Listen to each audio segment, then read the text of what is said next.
आप में से बहुत सारे न्यूज़ मित्र होंगे जो आमतौर पर बुखार, सर्दी या एलर्जी होने पर कोई दवा खा लेते होंगे या फिर किसी मेडिकल स्टोर के दुकानदार से पूछकर दवाई खरीद लेते होंगे। लेकिन अब ऐसा करना आपके लिए खतरनाक हो सकता है। अब आपको दवा खरीदने या खाने से पहले कुछ ज़रूरी बातें चेक करनी होंगी और इसकी वजह भी समझ लीजिए। दरअसल भारत सरकार ने दवा कंपनियों को एक बड़ा झटका दिया है। सरकार ने 156 दवाओं के फिक्स्ड डोज कॉम्बिनेशन पर रोक लगा दी है और सरकार ने इन दवाओं पर प्रतिबंध लगाते हुए कहा है कि ये इंसान के स्वास्थ्य के लिए खतरनाक साबित हो सकती हैं।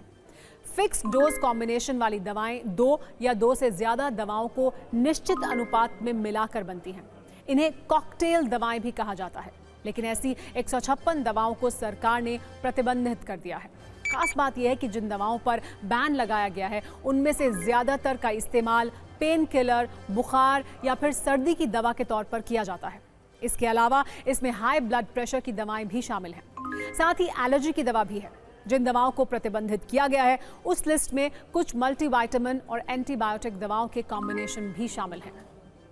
अब हम आपको उन दवाओं के कॉम्बिनेशन के बारे में बताते हैं जिन्हें बैन किया गया है। आपको एक कॉम्बिनेशन नोट कर लेने चाहिए, जैसे एक्सलोफेनॉक 50 mg और पैरासीटामोल 125 mg। दूसरा, मेफेनेमिक एसिड और पैरासीटामोल के कॉम्बिनेशन वाली दवाएं। तीसरा, सेट्रिजीन HCl, पैरासीटामोल और फेनाइलफ्राइन HCl से मिलाकर बनी दवाएं। इसके अलावा लेवोसिट्रिजीन, फेनिलफ्राइन HCl और पैरासीटामोल के कॉम्बिनेशन वाली दवाएं भी बैन की गई हैं। साथ ही पैरासीटामोल के साथ मेलेट और फेनाइल प्रोपेनोलमाइन का कॉम्बिनेशन भी इसमें शामिल है। कैमिलोफिन हाइड्रोक्लोराइड 25 mg और पैरासीटामोल 300 mg का भी इसमें नाम है। साथ ही केंद्र ने पैरासीटामोल, ड्रामाडोल, टोरिन और कैफीन के कॉम्बिनेशन पर भी प्रतिबंध लगा दिया है। लेकिन न्यूज़ मित्र ये ध्यान दें कि जो 156 दवाएं बैन की गई हैं उनमें दिक्कत सिर्फ उनके कॉम्बिनेशन में है, किसी एक सिंगल सॉल्ट से दिक्कत नहीं है। इन दवाओं को लेकर आपको और किस तरह से सतर्क रहने की जरूरत है, इसका जवाब हेल्थ एक्सपर्ट से भी सुन लीजिए। कई दवाइयाँ ओवर द काउंटर मिलती थी। उदाहरण के तौर पे सेट्रिजिन के साथ फिनाइलफ्रीन, पैरासीटामोल के साथ फिनाइलफ्रीन लोग सर्दी जुकाम के लिए जाके लेते थे। एसिडिटी की दवाइयों में कॉम्बिनेशन डोमपेरिडोन का होना।